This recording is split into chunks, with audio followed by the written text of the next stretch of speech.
तेज शुष्क हवाएं धूल और सूखी पत्तियों को तेजी से उड़ाती हैं, उन्हें हवा में हिंसक रूप से घुमाती हैं। गांव की झोपड़ियां एक दूसरे से सटी हुई, जिनकी नाजुक छतें मौसम की मार झेल रही हैं, दृढ़ता से खड़ी हैं। बच्चे उड़ती धूल के बीच खेलते हैं, उनकी हंसी गरीबी की पृष्ठभूमि के खिलाफ एक उज्ज्वल खड़भंगुर ध्वनि है।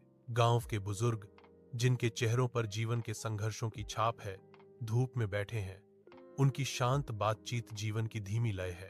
एक घना धुआं अचानक गांव की झोपड़ी से निकलता है, एक अशुभ काले सांप की तरह आकाश में घूमता है। कुछ ही पलों में आग भयानक गति से फैल जाती है, एक झोपड़ी से दूसरी झोपड़ी में कूदती है, अपने रास्ते में सब कुछ भस्म कर देती है।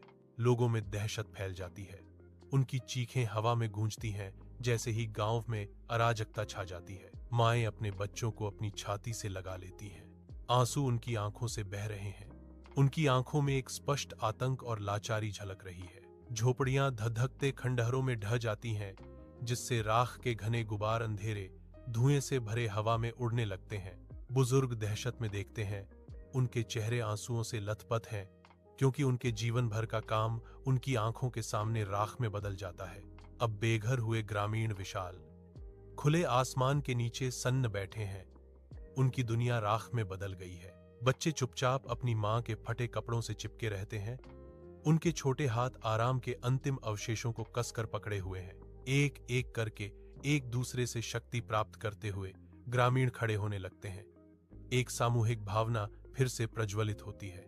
हफ्तों बाद पड़ोसियों और सरकारी सहायता से गांव में नई जान आ गई है, जिससे उम्मीद की लहर दौड़ गई है।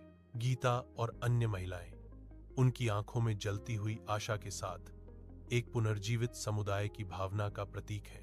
महीनों बाद नया गांव का गांव फिर से पनप रहा है, उसका परिवर्तन लचीलेपन का एक वसीयतनामा है।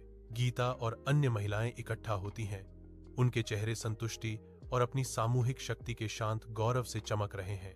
राख से उन्होंने एक नई शुरुआत की है, उनका गांव अब और मजबूत हो गया है, जो स्थायी भावना का प्रतीक है। अगर यह कहानी आपके दिल को छू गई हो तो वीडियो को लाइक, शेयर और चैनल को सब्सक्राइब जरूर करें और कमेंट में एक दिल जरूर भेजें। हमें पता है आपकी दिल बहुत बड़ा है। Thank you.